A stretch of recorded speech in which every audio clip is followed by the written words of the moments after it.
Bang Novel, karena Anda juga sempat menyebutkan hal yang serupa begitu. Anda bilang tes wawasan kebangsaan ini cuma alat. Orang yang nggak lulus sudah ditarget.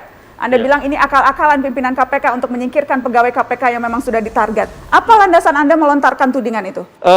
Ketika awal-awal pimpinan KPK masuk di KPK, itu pernah ada beberapa pimpinan KPK yang bercerita kepada kawan-kawan, saya juga pernah mendengar cerita itu, bahwa katanya Ketua KPK pernah menunjukkan nama-nama atau bahkan memberikan daftar nama-nama yang dalam nama-nama itu dianggap ada orang yang harus diwaspadai. Diwaspadai dalam hal apa? Ternyata setelah kami mencari tahu orang itu siapa-siapa, kami ketahuinya ternyata orang itu yang bekerja baik. Kenapa diwaspadai?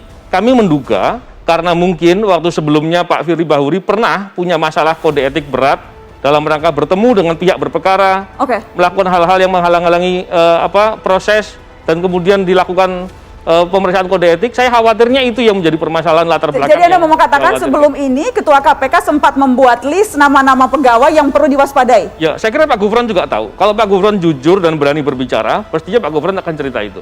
Karena pertanyaannya kepada saya, sekali lagi saya menyatakan saya tidak pernah disampaikan seperti itu. Katakan yang hak itu, meskipun pahit.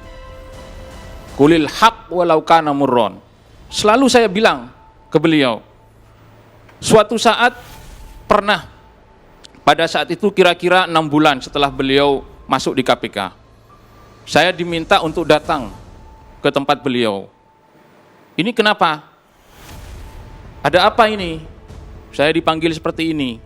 Beliau bilang, Syekh, dia panggil saya Syekh. Panggilan sayang beliau kepada saya. Syekh, kenapa? Saya nggak mengerti. Nama Anda itu menjadi urutan teratas dari daftar yang pernah diberikan oleh Pak Firly kepada saya. Apa kesalahan saudara? Apakah kesalahan Syekh selama ini? Cak Harun, itu apakah Anda sempat membahas nih, kenapa disebut berbahaya perlu diwaspadai? Kenapa Anda nomor 1 harus diwaspadai? Nah, saya tidak mengerti ya, bahwa tahun 2018 itu Pak Firly memberikan penghargaan kepada saya dengan julukan Raja OTT. Karena memang pada saat beliau lah OTT itu terbanyak dilakukan. Nah, lalu kemudian saya pun sering diajak curhat oleh beliau. Saya jadi gak ngerti kenapa saya harus menjadi orang yang paling harus ditandai dan harus diwaspadai. Pak Gufron, maaf, Pak Gufron, saya harus tanya to the point karena ini pernyataan Anda berbeda dengan pernyataan Cak Harun yang ada di sini. Jadi ya atau tidak ada list yang dibuat oleh Ketua KPK yang mencantumkan nama-nama yang sekarang kemudian menjadi nonaktif nih? Tidak ada kalau tentang nama-nama dan list itu. Bahwa kemudian saya mendengar bahwa salah satu yang disebut Taliban adalah Cak Harun, saya mengatakan begitu. Jadi Cak Harun Anda mengarang-arang saja begitu, karena nggak ada nih katanya. Jadi yang mengarang-arang Cak Harun atau Pak Gufron ini? Begini Mbak Najwa, saya begitu jelas pada saat itu, beliau itu punya daftar, dan daftar itu sempat saya minta. Bos, kalau daftar, daftar itu itu tidak ada.